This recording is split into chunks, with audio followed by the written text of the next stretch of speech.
Чөтгөрийн сүйт бүсгүй. Асар олон улсыг хамарсан дэлхийн том дайнд игдэж, үүний хамгийн аимшигтай үр дүн нь хүмүүс амнаас эд хөрөнгө сэтгэл зүйгээрээ хохирох явдал.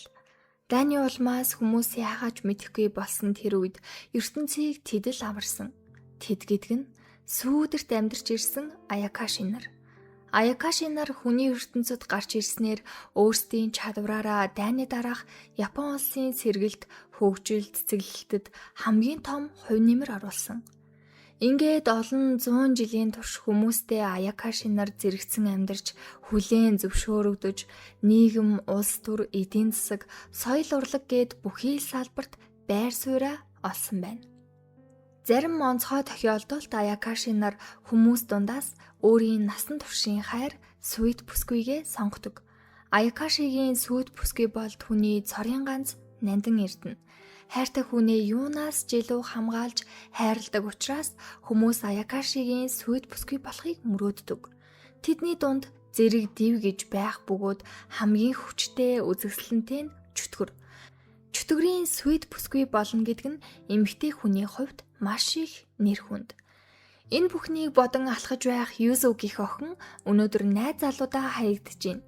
Үерхэд 3 сар болж байгаач түүнтэй үерхэж байсан найз залуу нь Юзугийн төрсөн дүүд дурлцсан байдаг. Энийг нь сонссон Юзугийн газар дээрх ганц найз Токо нь бөөн уур очиж алнаа л гэж байна. Токо бол муур чөтгөрийн сүйт бүсгүй бөгөөд гэрлэх залуу нь энд харагдах Някичи. Ерөнхийдөө Аякаши болон сүйт бүсгүйн тусдаа нэлээд өндөр зэрэглэлийн сургууль сурдсан бэ нэлээ. Харин Токо сайн найзыгаа орхихгүйгээд энгийн сургууль сурж мэдээж сүйт залуун дагаад шилжээд ирсэн л юм байна. Удалгүй манай охины цагийн ажлынхан цаг нь олж сандраал явна. Юзу гухан орох цагаас нь эхлээд эцэг эхийн анхаарал огт байхгүй байсан ба зулайгаа гიშгэн төрсөн дүү болох Карин дээр л хамаг халамж нь байдаг байлаа. Багаас нь л Кариныг угаасаа л Аякашигийн эхнэр болох хувьтай хүүхэд, азтай хүүхэд гэж шагшран магтаж, үрзэл тавин байж аав ээж нь Аякашигийн сургуульд оруулсан.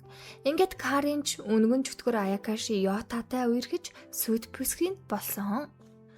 Мэдээж Юзугийн хичээл сурлага байтугай өвдөгт нь хүртэл халамжилдаггүй, зөвхөн Кариныг л гэдэг тийм л цэвдэг сэтгэлтэй гэр бүлд Юзу төрсөн. Халаасны мөнгөөч өөрөө цагийн ажил хийж болоод дэндүү бие даасан болсон гэсэн үг. Ээлжид нэгэн хар дарсан өдөр. Карины сүйт залуу гэрт нь ирсэн Юзугээс илүү л аав ээжд нь эрхэлж яах юм. Бас жүтгэр өнөг бол Аякаши дундаа их дээгүрт ордог. Хөрөнгө мөнгөний хувьд ч их учраас сүйт бүсгүйн гэр бүлд их хэмжээний дэмжлэг өгдөг. Тиймдээ ч аав ээж нь үр зээлээ дараад одоо бол их л тансаг хангалуун амьдрах болсон. Гэр бүлээрээ биш ганцаараа хоолоо идэж суух Юзу энэ гэр бүлд хэрхэн гадуурхагдаг гэдгийг илт харуулж байгаа юм шиг л. Удалгүй Юзугийн 18 насны төрсөн өдөр нь болох учраас түүнийг ёстой ганц л хайрлаж хамгаалдаг өвөө эмээ нь сэтгэлээ шингэн байж маш гоё брендийн даашинз бэлгэлдэг. Угаасаа аав ээж нь төрсөн өдрийг нь тэмдэглэх байтугай сандагчгүй мэнлээ. Баярлаа л гэртээ ирсэн биш. Аавда тас алгадуулаад ирүүний шүл ууж гинэ. Битгий аав ээж дээр оч гэж хэлсэн биз дээ.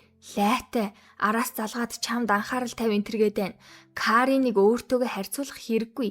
Тэр бол ёстой Тэнгэрээс ирсэн бурхны бэлэг онцгой хүүхэд эдрэгж мэгээд Каринын хүртэл сүйт залуу минь ирэхэд ахад ядаргаатай хэрүүлээ дараа олооч гэл үнэн даварцгаацсан. Тэгсэж бүр ихжийгээч хүндэлэхгүй өвөө эмээгийнх нь өгсөн эрхэм бэлгийг би амна гэж Карин уурлаад Юзу хэдий өвөхгүй гэж хэлсэн ч булаацалдаж байгаад урчдаг. Юзу маань уурандаа ганц алгадаад авсан биш. Нөгөөх нь уйлж унжаад би зүгээр л даашинзаа түр өмсүүлчих гэсэн чинь ихчс нь намайг утга учиргүй цодлоо гэд хинхчгүй худлаа хэлжээдیں۔ Ядж яхад энэ үеэр сүйт залуу Йота нэрээд миний сүйт бүсгүйг гомдоосон хинч вэ? Би өршөөхгүй гэснээ үнэгний галаараа Юзугийн нэгдлийн гарыг шатааж алангаал алдна. Аав ээж нь ёстой тоож байгаа ч юм байхгүй. Ингээд хинт ч хэрэггүй бүр тэр тусмаа гэр бүлдээ хэрэггүй хог шаар мэт хаягдсан Юзу хайртай даашинзаа гартаа чангаас чангатхан хаашаа чамаагүй алхалсаар нэгэн гүүрэн дээр ирээд өвдөг сөхрөн асгартлаа л байлна. цөхрөнгөө барсан нь л энэ. Гэтэл гинэт улаануудтай их царайлаг залуу гарч ирснэ. Эцэст нь чамайгаа оллоо. Удаан хүлээсэн шүү. Чи бол миний сүд бүсгүй гэж авдیں۔ Нөгөө түлэгдсэн байсан хэсгийг нь хормын төдийдэл эмчилж өгж байгаа энэ залууг Рея гэх бөгөөд чөтгөр Аякаши буюу бүх чөтгөрүүд дундаас Японы оргилд байдаг нэлээд дээд зэрэглэлийн Аякаши болж таарсан. Хамгийн хүчрхэг Аякашигийн сүд бүсгүй болсон гэдэгтээ Юзу бүр өөртөө итгэж ядна. Угаасаа яаж ч бодсон гайхан л та. Өдийг хүртэл гэр бүлтэй хайрлагдаж чадахгүй нохооноос долоондор үзэгдэж байсан хөөрхий Юзу охин эцэст нь ингээд хамгийн хүчтэй Аякашигийн сүд бүсгүй болно гэж хэн мэдлээ.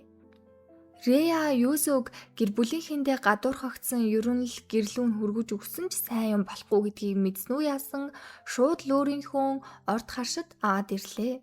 Үйлчлэгч нар нь харин Реяг сүд бүсгүйтэй олж байгааг сонсоод бүгд шоконд орж сандралдан бэлтцгээхэн тэрэ.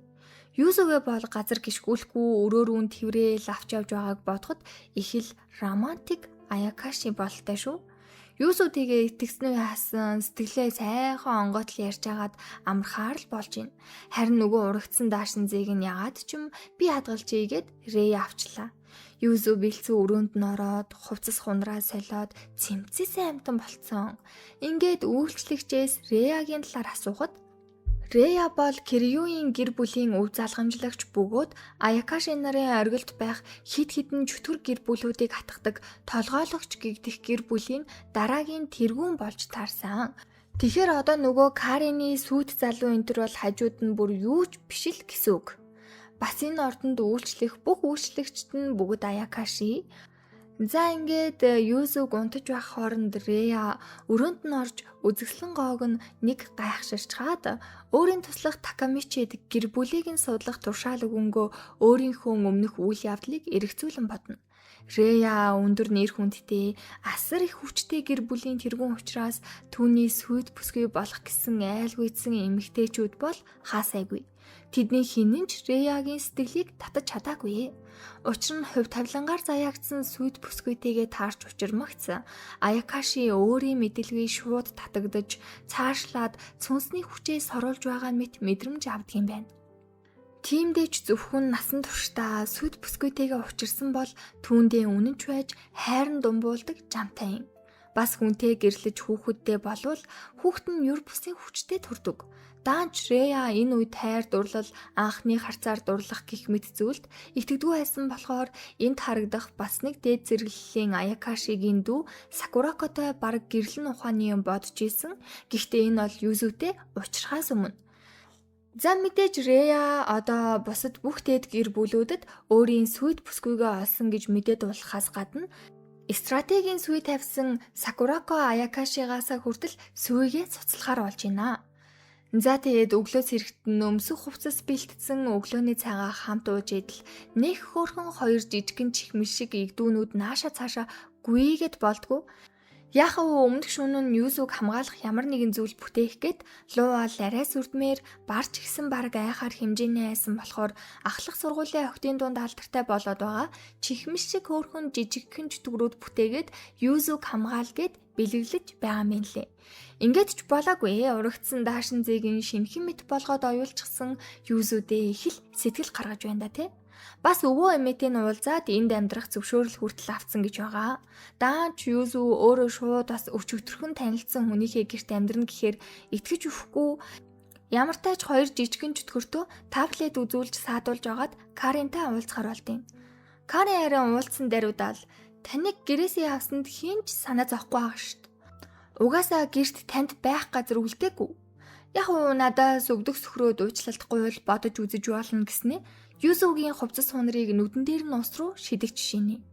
Орхиж явахдаа бас ихч брендийн хувцас өмссөн байна. Сайн авч байгаа юм байна да эдэргээд илт атархаад л сүйт залуудаа гомдолж байгаа юм. Юзу жаахав тэгээд өрөвдөлтөй хувь тавилантайгаа эвлэрч Реягийн дандрахаар ирж байна. Цаашид одоо тэгээд юу л болдог болдоо.